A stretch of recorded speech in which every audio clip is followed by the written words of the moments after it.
Irmãos queridos, a graça e a paz do Senhor. Desejo fazer a leitura de dois textos bíblicos, um no Evangelho de João e outro nos Salmos.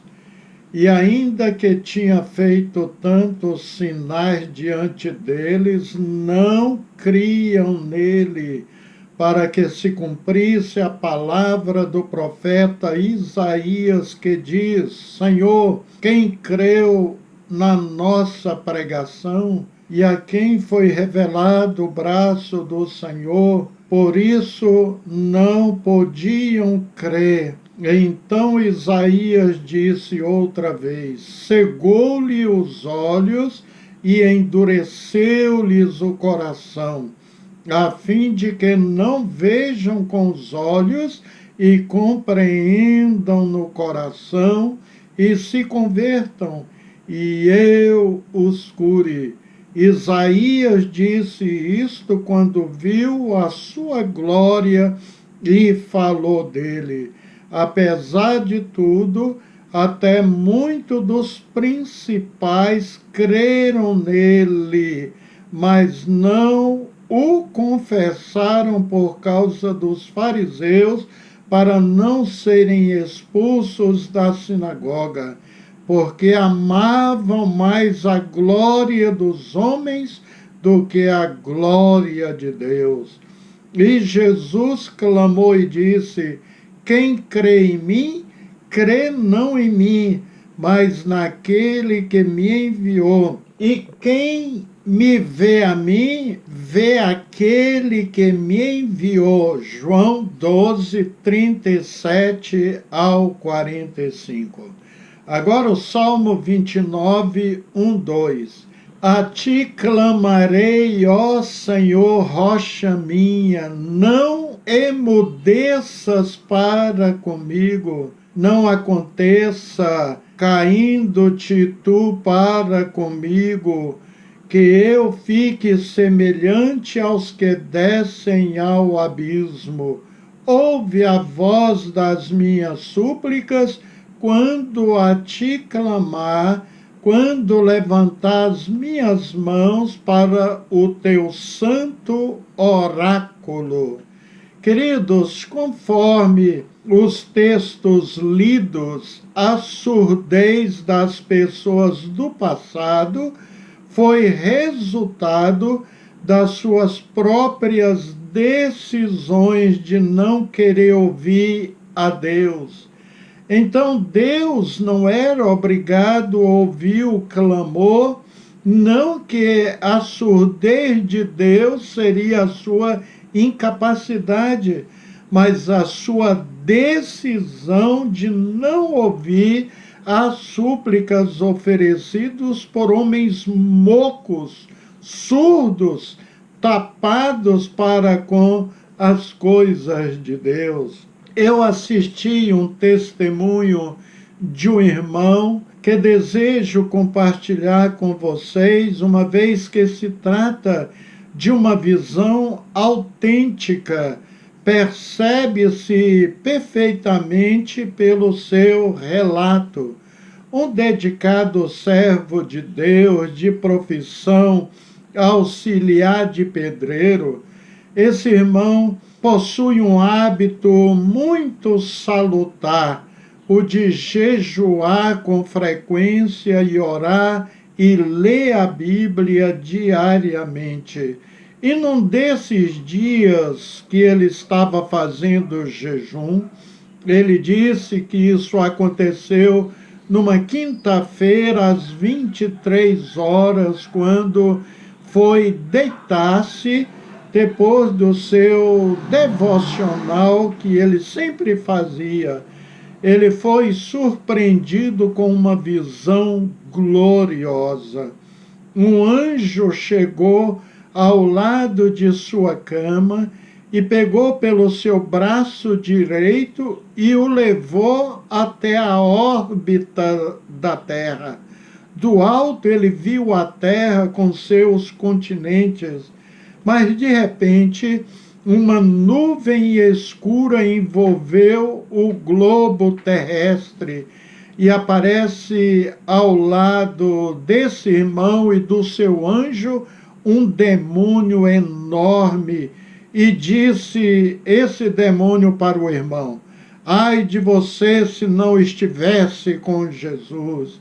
E em seguida este irmão viu milhares e milhares de bolinhas de fogo que saía da terra por todas as direções, subindo, passando por ele e pelo o anjo. Então o irmão pergunta ao anjo o que significa aquela imensidão de bolinhas de fogo.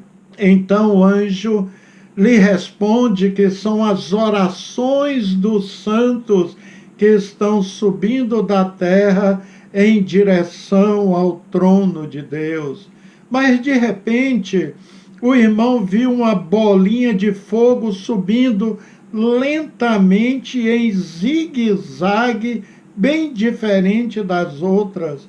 E neste momento aparecem milhares de demônios sobre a órbita da Terra, tentando pegar essas bolinhas de fogo. Aquela bolinha de fogo que subia lentamente em zigue-zague foi fácil. Um demônio a pegou e trouxe de volta para a terra. Então, aquele irmão reclamou ao anjo: anjo, um demônio pegou aquela oração de um santo da terra. Então o anjo disse: não posso fazer absolutamente nada, pois aquela oração era de um crente sem compromisso com Deus, um crente que ora, mas não crê que Deus atenda a sua oração. Em seguida, o irmão viu uma dessas bolinhas de fogo que subia mais rápido do que as outras e chegou no portão do céu e entrou por este portão, e houve uma explosão e ouviu-se um barulho de uma voz dizendo: Senhor, tenha misericórdia de mim. Era o pedido que o irmão na terra fez, que chegou diante de Deus. Depois o irmão viu de novo aquele grande e terrível demônio que começou a lutar com o anjo, e a luta era terrível. Mas do céu desceu o arcanjo Miguel com um exército celestial, tocando e cantando, e com uma espada enorme na mão, lutou contra aquele demônio e o cortou, o feriu, vencendo-o. E assim aquele irmãozinho terminou a sua interessante visão. Creio que é uma visão de Deus. Não pensa você, meu querido irmão, que os anjos caídos, demônios, estão presos no inferno, não. Eles, na verdade, estão na terra, rodeando e passeando por ela, como ele mesmo falou a ser perguntado quando da tentação de Jó, e estão nas regiões celestes também, tentando atrapalhar nossas orações de subirem, conforme declara o apóstolo Paulo em Efésios 6:12. E o apóstolo João disse que o mundo está sob o poder do maligno, 1 João 5:19. E Paulo chegou a dizer que muitos abandonarão a fé e seguirão esses espíritos malignos e aceitarão doutrinas de demônios. 1 Timóteo 4:1. Eles ainda não foram lançados no lago que arde com fogo e enxofre. eles já estão em prisão eterna, ou seja, os anjos caídos não têm salvação para eles, não pode voltar a ser anjo de luz e entrar novamente nos céus. Eles estão ao nosso derredor, diz a Bíblia, rugindo como leão, procurando alguém para nos tragar. 1 Pedro 5:8. E pior, meus queridos, esses demônios, têm a capacidade de habitar, ou seja, nas alturas, não no céu. O próprio profeta Daniel conta de uma luta nas regiões celestes entre Satanás e o arcanjo Miguel, quando Satanás tentava impedir a resposta das orações do próprio Daniel. Depois leia, por favor, Daniel capítulo 10 e você verá esta história. Amigos, infelizmente existem milhares, talvez milhões de crentes sem qualquer compromisso com Deus, surdos espiritualmente, não dando ouvidos a Deus, vivem uma vida contaminadas pelo pecado e desejam que as suas orações subam diante do trono de Deus, cheguem ao trono de Deus nos céus.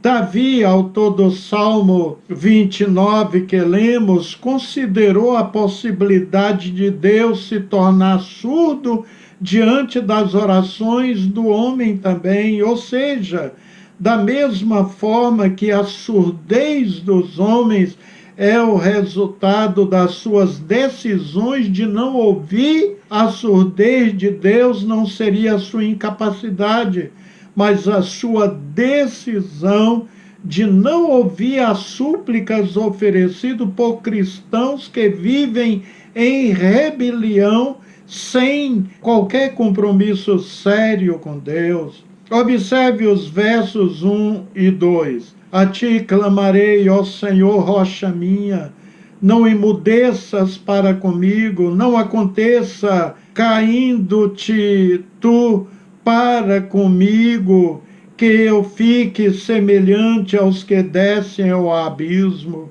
Ouve a voz das minhas súplicas quando a te clamar, quando levantar as minhas mãos para o teu santo oráculo. Davi clama a Deus, pede que Deus não seja surdo para com ele. Ele estava cercado por seus inimigos, ele precisa do socorro, da salvação que só o Senhor pode oferecer. Creio que Davi não só levantou a sua voz, mas ergueu as suas mãos, fazendo um apelo urgente ao socorro divino. Davi pede que Deus distinga entre ele e os ímpios, porque acredita que um destino terrível para aqueles que não servem ao Senhor. Ele faz a sua súplica para que Deus haja com justiça no castigo dos homens que praticam malícia e perversidade. Quanto a ele estava fazendo a vontade de Deus. Davi merecia ser ouvido. Observe os versos 6 e 7 do Salmo 29. A voz do Senhor separa as labaredas do fogo. A voz do Senhor faz tremer o deserto. O Senhor faz tremer o deserto de Cádiz. Com estas palavras é possível constatar que Davi viu as respostas às suas orações e adorou a Deus por este motivo. E pôde finalmente dizer: o Senhor é a força do seu povo, o refúgio, o salvador do seu ungido. Salva o teu povo e abençoa a tua herança, apacenta-o e exalta-o para sempre. Versos 8 e 9. Queridos, Deus não pode te ouvir se você não o prioriza em sua vida. Observe o texto de Mateus 6,33. Mas buscai primeiro o reino de Deus e a sua justiça, e todas essas coisas vos serão acrescentadas. Estas são palavras do próprio Cristo Jesus e não são uma sugestão. Estas são palavras, queridos, são mandamentos. Em outras palavras, Jesus está dizendo: se vocês buscarem primeiro ao Senhor, Ele vai tomar conta de todas as coisas pelas quais vocês têm trabalhado duro, como a carreira, os negócios, no lar e na família. Mas vocês precisam fazer dele a sua prioridade número 1. E o apóstolo Paulo diz algo um pouco parecido: pensai nas coisas que são de cima e não nas que são da terra, pois morreste e a vossa vida está oculta com Cristo em Deus. Colossenses 3, do 2 ao 3. Mais uma vez, isto aqui, a palavra de Paulo, não é uma sugestão, mas é um mandamento. E em grego o significado é: concentre a sua atenção ou interesse nas coisas de cima. O que Jesus quer é ser o centro da sua vida. E Ele não quer que você venha deixá-la em uma posição secundária em sua vida. Qual é a prioridade sua, meu querido? Observe o que Jesus disse a respeito dos dias de Noé e Ló, em Lucas 17, 26 ao 30. E como aconteceu nos dias de Noé, assim será também nos dias do Filho do Homem. Comiam, bebiam, casavam e davam-se em casamento até o dia em que Noé entrou na arca, e veio o dilúvio e os consumiu a todos. Como também da mesma maneira aconteceu nos dias de Ló. Comiam, bebiam, compravam, vendiam, plantavam e edificavam. Mas no dia em que Ló saiu de Sodoma, choveu do céu fogo e enxofre e os consumiu a todos. Assim será no dia em que o Filho do Homem se há de manifestar. Sabemos que havia violência tal como o mundo nunca havia visto, na época de Ló especialmente, como assassinatos, roubos, estupros, entre outras coisas, mas também a imoralidade grosseira, tal como a sodomia já era forte naqueles anos. E se aquela geração de Noé e Ló se preocupavam com as coisas de Deus, amigos, vocês acham que eles se preocupavam? Claro que não. A vida era comendo, bebendo, casando, se comprando, vendendo, plantando, construindo e praticando imoralidades. Pecavam como se não estivesse fazendo absolutamente nada de errado. Jesus está nos alertando da total desatenção espiritual das pessoas daqueles tempos. Uma grande maioria das pessoas também daquela época estava tão ocupados em fazer coisas boas, até coisas legítimas, que não tinham tempo para refletir sobre os avisos de Noé. Todo mundo estava tão ocupado em se casar, sair para comer, em que se envolver com os amigos e desfrutar do prazer, que não tinha tempo para ouvir a voz de Deus. Então a pregação de Noé se perdeu no meio de um grande atropelo de negócios. Hoje é até pior. Muitos estão tão ocupados com Deus, acham que é assim? Não, estão tão ocupados com as coisas terrenas e materiais. São pessoas muito ocupadas para pensarem nas coisas de Deus. Mas se essa é a sua postura, amigo, você é considerado, de acordo com a palavra de Deus, uma pessoa orgulhosa, sabia? Observe o que está descrito no livro de Apocalipse.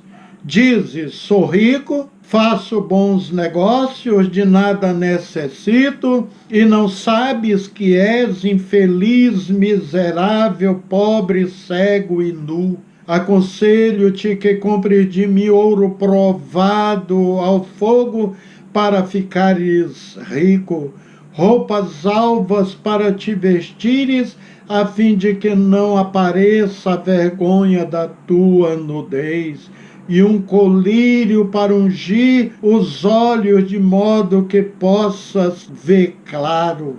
Apocalipse 3, 17, 18. Aquele que não se dá conta do quanto precisa de Deus é exatamente isso: um infeliz, um miserável, um pobre, cego e nu. Saiu uma notícia esta semana que morreu o banqueiro mais rico do mundo e mais rico do Brasil. Queridos, a primeira coisa que vem em minha mente é: onde ele passará a eternidade? Se investiu nas coisas de Deus, buscou o Senhor e viveu para Ele, passará a eternidade no céu. Depende das escolhas que fazemos. Mas o que acontece é que a maioria ficam focado apenas nas coisas materiais e terrenas. Quando a Bíblia diz: buscar em primeiro lugar o reino de Deus e a sua justiça, e as demais coisas vos serão acrescentadas, conforme lemos em Mateus 6,33, isso é muito claro. Buscai em primeiro lugar a Deus. Faça esse grande investimento em sua vida. Entregue o seu coração, a sua vida a Jesus hoje mesmo. O priorize em sua vida, e certamente Ele ouvirá quando você clamar por Ele. Amém. Oremos ao Senhor. Pai de imenso amor e bondade, ajuda-nos, Senhor, a colocarmos, a priorizarmos o Senhor, colocarmos o teu reino, as coisas do Senhor em primeiro lugar em nossas vidas. E assim, Senhor, com certeza iremos perceber que as demais coisas são secundárias e não o nosso Deus. Deus é maior, é primeiro. Queremos ter a firmeza do apóstolo Paulo quando disse: porque estou certo de que nem a morte, nem a vida, nem anjos, nem principados, nem coisas presentes, nem futuras, nem potestades, nem altura, nem a profundidade, nem qualquer outra criatura poderá nos separar do amor de Deus que está em Cristo Jesus. Isso porque Paulo, com certeza, Senhor, ele priorizava o Senhor em sua vida. É por isso que ele pôde fazer um cântico de vitória assim. Senhor, ajuda-nos também em nossa caminhada terrena a sermos leais e fiéis a Ti sempre e ouvir a Tua voz. Em nome de Cristo Jesus. Amém. Queridos, quero encerrar este momento prazeroso com vocês, deixando o texto de número 6 do 24 até o 26. O Senhor te abençoe e te guarde. O Senhor faça resplandecer o seu rosto sobre ti e te conceda graça. O Senhor volte para ti o seu rosto e te dê paz.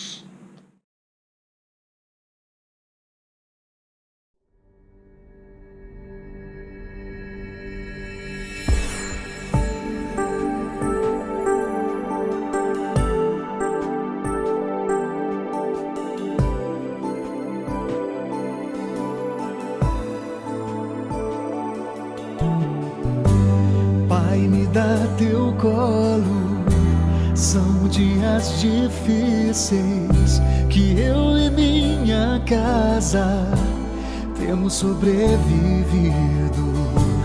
Pai, me dá um abraço, vem chorar comigo, caminha com minha família em meio à zona de perigo.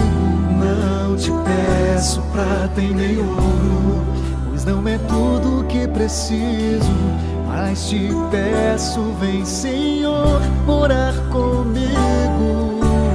Guarda os meus sentimentos, guarda o meu casamento, cuida da minha família, sara as nossas feridas, traga o avivamento, muda minha vida por dentro, seja o centro de tudo, guarda minha casa. Pai, me dá teu colo, são dias difíceis que eu e minha casa temos sobrevivido. Pai, me dá um abraço, vem chorar comigo, caminha com minha família em meio à zona de perigo. Não te peço prata e nem ouro, pois não é tudo que eu preciso, mas te peço, vem Senhor, orar comigo. Guarda os meus sentimentos, o meu casamento, cuida da minha família, sara as nossas feridas, traga o avivamento, muda minha vida por dentro, seja o centro de tudo, guarda minha casa.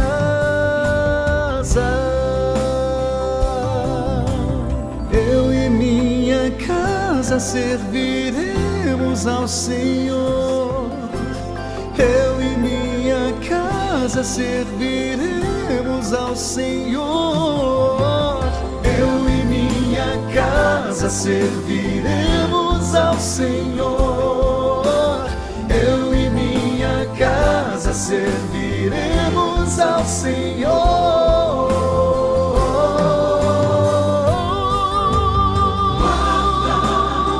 Sentimento, guarda o meu casamento, cuida da minha família, sara as nossas feridas, traga o avivamento, muda minha vida por dentro, seja o centro de tudo, guarda minha casa, guarda os meus sentimentos, casamento, cuida da minha família, sara as nossas feridas, traga o avivamento, muda minha vida por dentro, seja o centro de tudo, guarda minha casa.